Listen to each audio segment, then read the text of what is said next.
जय हिंद दोस्तों। आज का हमारा जो टॉपिक है वो है वीटो पावर क्या होता है, वीटो पावर की परिभाषा क्या है। बहुत लोग हम लोग सुनते रहते हैं कि वो उसके उस देश में वो उस देश को वीटो पावर हासिल है, उस देश को वीटो पावर हासिल है, इंडिया को वीटो पावर मिलेगी या नहीं मिलेगी, इन सब बातों पर आज चर्चा करते हैं। तो सबसे पहले हम आपको बताते हैं कि वीटो पावर की परिभाषा क्या है, वीटो पावर है क्या चीज़। तो हमको ये जानने के लिए जाना पड़ेगा वर्ल्ड वॉर से पहले। सन 1945 में जब वर्ल्ड वॉर समाप्त हुआ था तो उसमें जो चार देश थे वो विजय होकर वापस बाहर निकले। विजेता देशों के नाम थे यूएस अमेरिका, यूनाइटेड इंग्लैंड, रूस और फ्रांस। चार देश ये मेन जो थे वो जीत कर वापस आए। उसके बाद इन लोगों ने बैठकर एक समिति बनाई, इन लोगों ने बैठकर एक कमेटी बनाई। इन लोगों ने सोचा कि एक कमेटी ऐसी बनाई जाए जिससे, क्योंकि उसमें बहुत ज़्यादा नुकसान पूरी दुनिया का हुआ था, जान से लेकर और ये पैसे जान माल सबका बहुत नुकसान हो गया था। तो इन्होंने सोचा कि इतनी बड़ी ये जो लड़ाई हुई थी, इतनी बड़ी जो ये नुकसान दुनिया का हुआ है, हमारे सब देशों का हुआ है, ये आगे ना हो, आगे इतने बड़े बड़े ये वॉर ना हो, आगे इतने बड़े बड़े युद्ध ना हो। इसलिए उन्होंने एक समिति बनाने की कोशिश की, समिति बनाई कि चलो ठीक है, ऐसा है, एक समिति बनाई जाए जिससे हम ये आने वाले युद्ध जो हैं ये रोक सकें, इतने बड़े युद्ध ना हो। क्योंकि उस समय बहुत बड़ा वर्ल्ड वॉर जो सेकेंड हुआ था, बहुत ही बड़ा युद्ध हुआ था और बहुत ही इसमें नुकसान हुआ था। जापान में अमेरिका ने परमाणु बम डाले थे, चक्की आप सब लोग जानते हैं कि परमाणु बम कितने विनाशकारी होते हैं। वो उसमें ये उस परमाणु बम डालने के बाद जापान का जो हाल हुआ है वो हम लोग सब लोग जानते हैं। कई पीढ़ी वहाँ पर विकलांग पैदा हुई थी। तो ये सब रोकने के लिए इन सब देशों ने एक यूनिटी बनाई, एक समिति बनाई, संगठन बनाया जिसका नाम था यूएनएससी यानी कि यूनाइटेड सिक्योरिटी काउंसिल, सुरक्षा परिषद एक बनाया। और उसमें इन्होंने 15 सदस्य की एक टीम गठित की कि 15 देश जो है इसमें सम्मिलित होंगे। 5 उन्होंने इसको परमानेंट कर दिया। 5 जो सदस्य थे यूनाइटेड सिक्योरिटी काउंसिल के, जो 5 सदस्य थे वो उन्होंने परमानेंट कर दिए। और 10 जो सदस्य थे वो हर 2 साल में बदलने की प्रक्रिया रखी कि ये जो 10 परमानेंट, जो नॉन परमानेंट जो हैं, इनको हर 2 साल में चेंज करते रहेंगे और हर देश को उठा के इसमें सदस्य इसको बनाते रहेंगे। ये एक यूएनएससी का समिति का एक सिस्टम बना।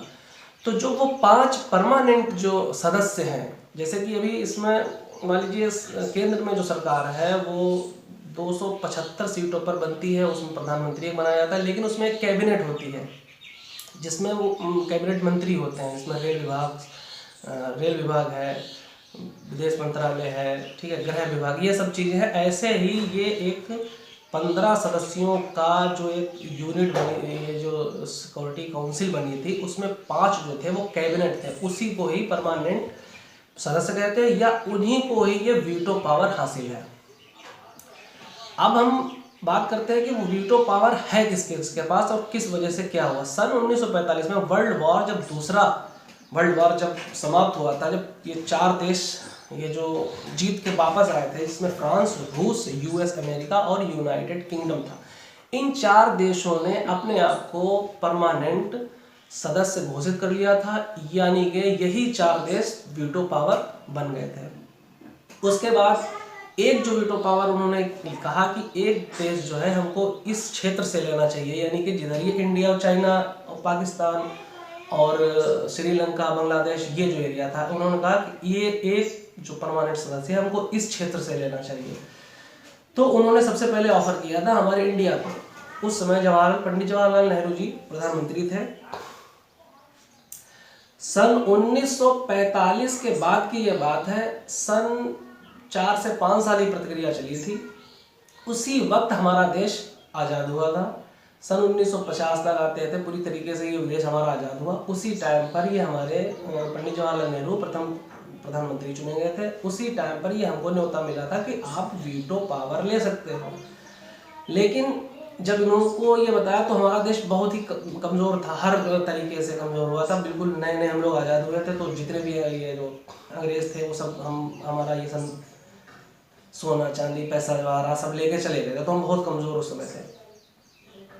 तो उस वीटो पावर लेने के लिए एक उनका एक जो नियम था वो ये था कि आप ये जो यूएनएससी जो संगठन है इसका आपको हमारे देश के लिए जो कहा गया था कि इसका आपको 7% खर्चा देना पड़ेगा। लेकिन हमारा देश उसमें बहुत ही कमजोर था, पैसे आर्थिक व्यवस्था आर्थिक स्थिति बहुत ही खराब थी, तो वो 7% उसमें बहुत था। जब वो पैसा देने के लिए हमारा देश उसमें सक्षम नहीं था, इसलिए पंडित जवाहरलाल नेहरू ने इस वीटो पावर को लेने के लिए मना कर दिया।